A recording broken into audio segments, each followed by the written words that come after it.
Do social media platforms want to get rid of keto influencers? Well, we're going to talk about that today. Hi. Hi. Hi. I'm Emily and this is Sarah, and we have a channel called Keto Twins. Not this channel, the other channel that we have. And we talk about keto, weight loss, and try fun keto content and recipes. And on this channel, we're talking about keto, weight loss, and everything else having to do with life. So this is a topic that has always been lingering in the backs of our minds, plural, ever since we started seriously uploading onto YouTube in 2020. Sarah and I originally started this channel in 2016, and after about 12 videos, we gave up because we gave up keto at that time. We just came back in 2020 and started to take it very seriously, and here we are today with over 200,000 subscribers. Thank you. But I've always had like this vibe that Or feeling. yeah, that weight loss content on social media seems to be a little controversial. And this article that I found really Hit the nail on the head. yes. Well, even just the title just sent shivers down my spine. It's not necessarily about keto people. It's actually about Ozempic, but the title is relevant to what we're going to talk about today. So it says, Ozempic defined a TikTok era. Now the app wants it gone. With new guidelines, TikTok is cracking down on Ozempic and weight loss based content, which some creators say is punishing the GLP-1 community for a problem that they've already been trying to fix. And so it kind of goes with what Sarah and I have been thinking is kind of lurking in this community, and which is why we try to pivot our content a little bit ever since we kind of figured this out, is that I don't think that YouTube, TikTok, Instagram, Facebook likes weight loss content. And back in about 2020, I remember we were trying to start our Instagram account because our old Instagram account got hacked. Keto Twins got hacked. And so we started Keto Twins Official. And we didn't have any followers or anything like that. So I thought, you know what I should do? Maybe I'll take my before and after picture and maybe I could promote it to like keto people and try to get something going. The second I tried it, it came back as banned. And I thought, that is weird. Why would it ban that? The ad? Right. Yeah. And I didn't even have a lot of money to spend or anything like that. I just figured, let's get some eyeballs on our page, see if we could do something with this. But almost immediately, it came back and said harmful content. And I went, this is my before and after picture. How is this harmful? And then it said, makes people feel bad about themselves. And I went, huh, okay. So they think that weight loss content makes people feel bad about themselves. And so that just gave me kind of like a scared feeling. This is before we actually like knew what we were getting ourselves into. We were just starting this whole thing. But in the back of my mind, I was always thinking, That's interesting. that is interesting. That they think that sharing a before and after picture makes people feel bad about themselves. Or that's at least what they're claiming. Right. And we did get like some comments from people like when I would show before and after saying that it was promoting like fat shaming and stuff like that. Even though I'm what? Yeah. This doesn't have anything to do with you. I'm just sharing what I did and want to help other people and inspire other people. So I didn't really understand any of that. But YouTube likes when a video makes someone feel good. Okay?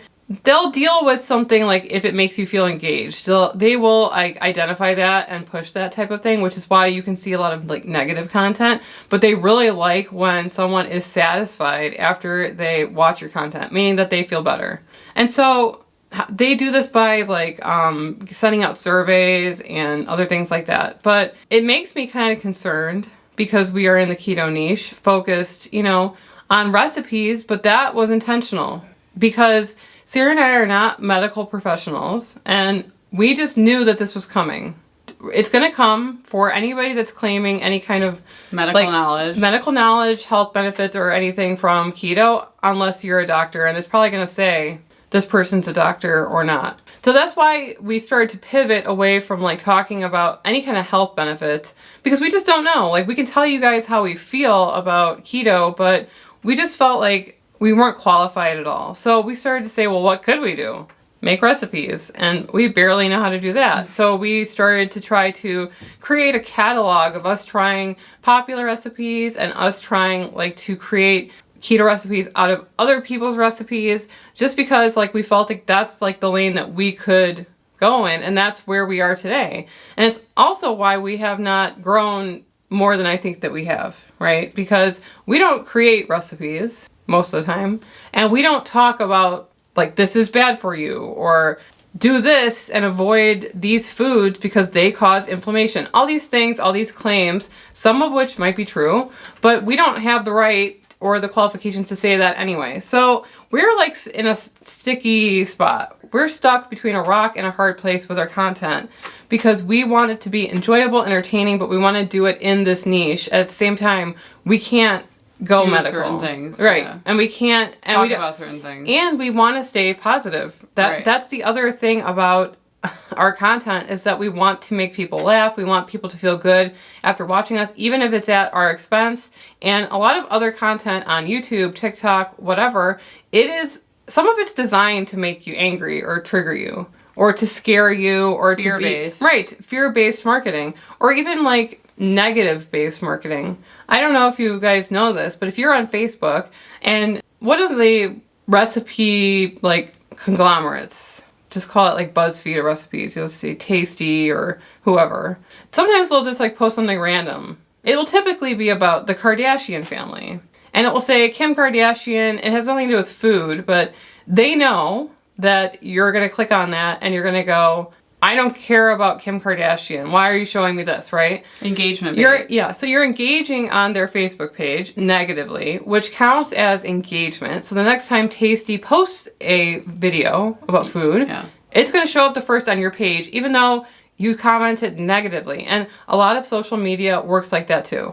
It has nothing to do, in my opinion, about the body positivity movement. I just think it has more to do with like people feeling bad about themselves. And social media wanting to retain you and your attention. And if you feel bad about yourself, you are less likely to stay on the app. And that's what they're trying to keep you doing, is staying on the app. I also think that when you make content that's specific to weight loss, it's very easy for, I'll call them bad players, to target those pieces of content to run certain ads for products, weight loss products, pills or whatever. And so naturally, Facebook and every other platform is kind of suppressing or not allowing you to put ads against that type of product. Mm-hmm. Same thing happens in the financial niche on YouTube. If you make business content, financial content, it's very easy for you to get a lot of high CPM, which is like the amount that you paid per ad, because people that are selling courses to make money off of trading stocks and stuff can easily target, these people want to make money, here's an easy way on how to do it. Or like, here's an easy way to lose weight. Right. So it's very similar in that respect, that it's almost like the platforms are preventing bad players from being able to target the audience members that are watching them. Right. But, that's why we switched over to having fun and trying to show a relaxed side of keto, a fun side of keto, because there are just so many like negative players trying to take advantage of the fear that comes with this type of content. We wanted to create content that you could watch even if you necessarily didn't want to make the recipe.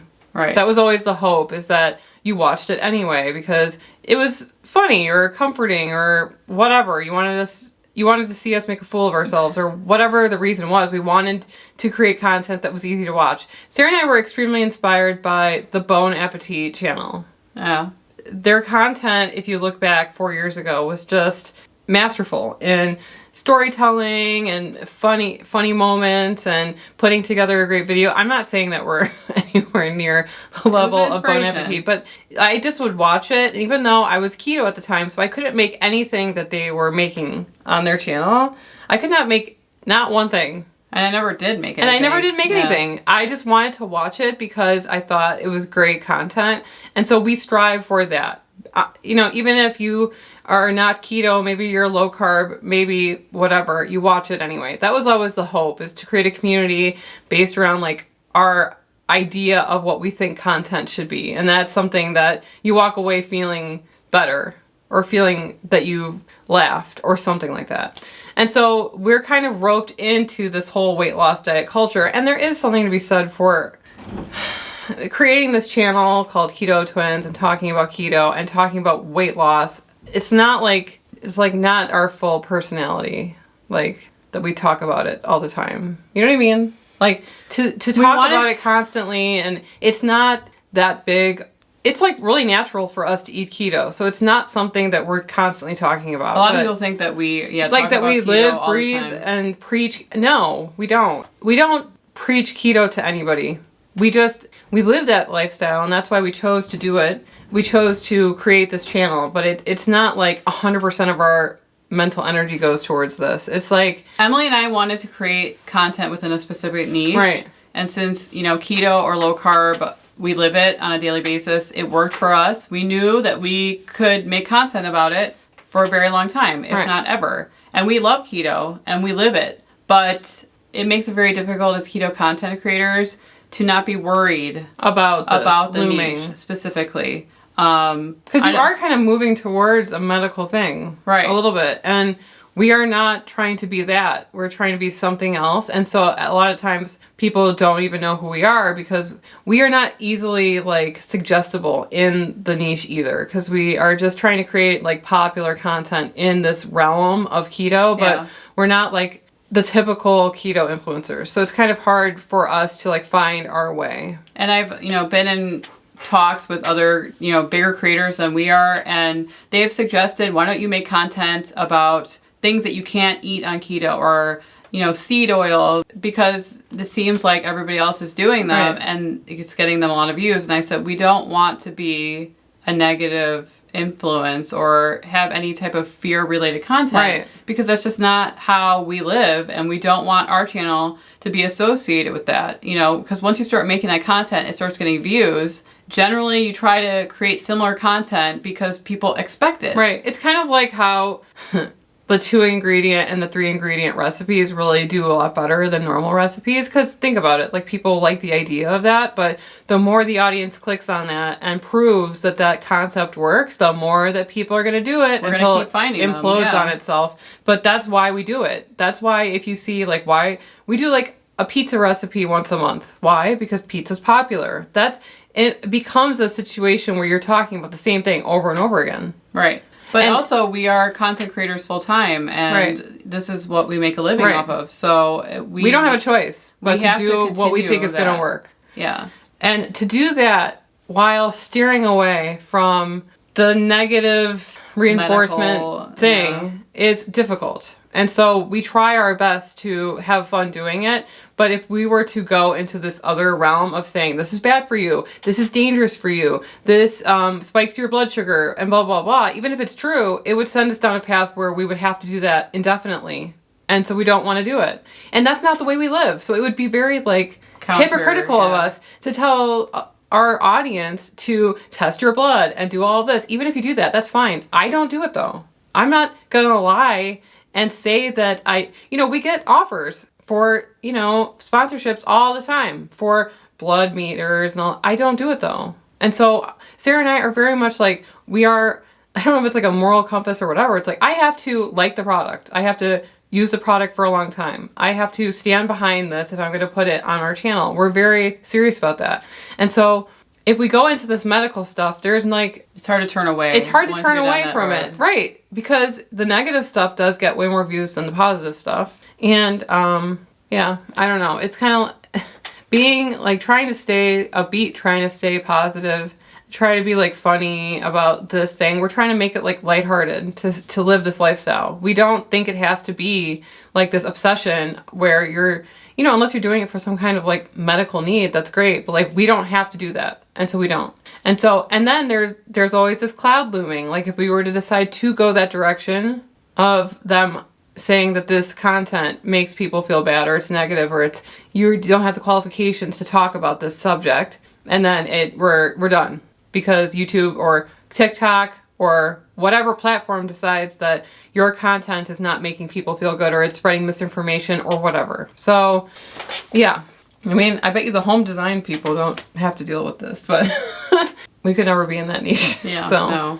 It's a tough spot to be in, and that's why we wanted to have the second channel to talk about things that are plaguing us or just influencing us or affecting our lives, and this is definitely one of them. Right. Is figuring out what our YouTube channel is going to be and what direction we want to go in. And obviously we read, every one of your comments, we read them and we take them under consideration. And people ask for that sort of stuff. Right. But we're just don't feel comfortable talking about medical things. And I don't think we ever will. I think that people should be more wary of people that talk about medical things, but they have no medical background. Right. Like, I worked in a hospital for a very long time. We both did. And I still don't feel comfortable talking about medical things on YouTube. Right. And I don't think a lot of people should, because it impacts people. And I don't want people to be scared of every single thing because I said something about it.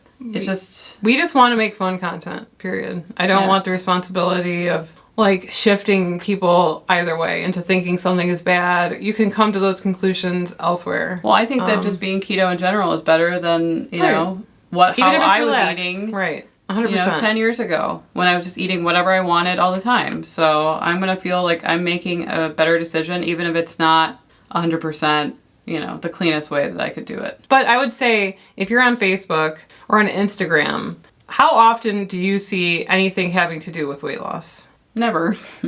Seriously. Well, even when I started our Facebook page, I tried to promote it just as Keto Twins, the page. It said, no, you cannot, because it's weight loss content. Even if I just wanted, because a lot of people were saying, you can pay like $100 and get 10,000 followers on Facebook. And I said, really? So I tried, and they denied it right away. Even though we weren't talking about anything medical. Just recipes. Just our page name, it having the word keto in it, it was declined. So, the title of this channel is called Emily and Sarah for a reason, I guess. Well, if we have to jump ship at some point, you guys are going to know where we land. It's also why in the back of our minds we're thinking we should have a newsletter. We should, because you need that direct access to your audience. You should always have that. Like, we have the Facebook group and everything like that, but you never know. And so, this whole thing is something that has been in the back of our minds since 2020. And now, like, people are writing articles about this. And it's not about Ozempic. It's about weight loss, which is what we talk about. And which is what keto does. And it has a lot of other benefits, but the main one is weight loss. Come on. Right. It's like weight loss or maintaining your weight. Most people are thinking about that. When they associate keto, they're associating it to weight loss. I think that's why a lot of also people are talking about high protein.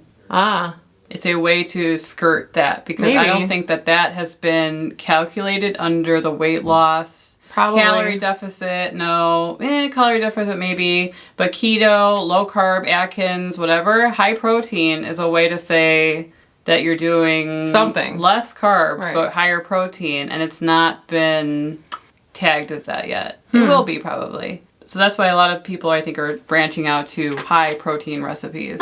Never thought about that. That's interesting. That's an interesting theory. So, I don't know. These are just thoughts from us, but what's interesting though, if you search like keto on YouTube, something about keto, how terrible keto is for you, the first post. And it's from 7 years ago. Yeah. It's negative. The first thing that you come to if you type keto on YouTube is a negative video about it. And if you search keto, you won't find us anywhere. It will take you a long time to come across our content. Yeah, someone said that they were looking for our content. They searched keto and they went through the pages to see when we would show up, and we really didn't show up all that much. It was very difficult to find us. So, I don't know. This is not a conspiracy theory video or something like that. It's just, I just know the vibe, and the vibe says that weight loss content is they're putting restrictions on who can see it because they want people to feel good when they are on social media. And to do that, they're trying to make people feel good. I guess, but like when I'm, the first thing that I search for when I am going on keto, before and after pictures or transformation stories, or I looked for that sort of stuff. Right. And honestly, those are some of the videos that have the most views because they're really inspiring to me to see someone's progress. Mm-hmm. Because it takes a long time for you to see it from yourself. If you just started keto and you've only lost a couple pounds, it's very hard to see the transformation. So watching other people do it is very inspiring. Right. So if you guys noticed that weight loss content in whatever niche is slowly disappearing, or you're seeing less of it, or maybe your favorite creators are pivoting into something else, like some other niche or category, let us know in the comment section below, because we think it's coming for everybody, but we are, this could be just us being a little bit paranoid, but now that I'm seeing more articles about this subject, I'm starting to think about it again. So YouTube thinks that you're going to like this video, so why don't you click on it and we'll see you over there. Anyway, I'm Sarah. And I'm Emily. Signing out. Signing out. It's so weird. I know. Keto signing out. No. Just, The end. goodbye. See you next time. That's the pod. That's the pod.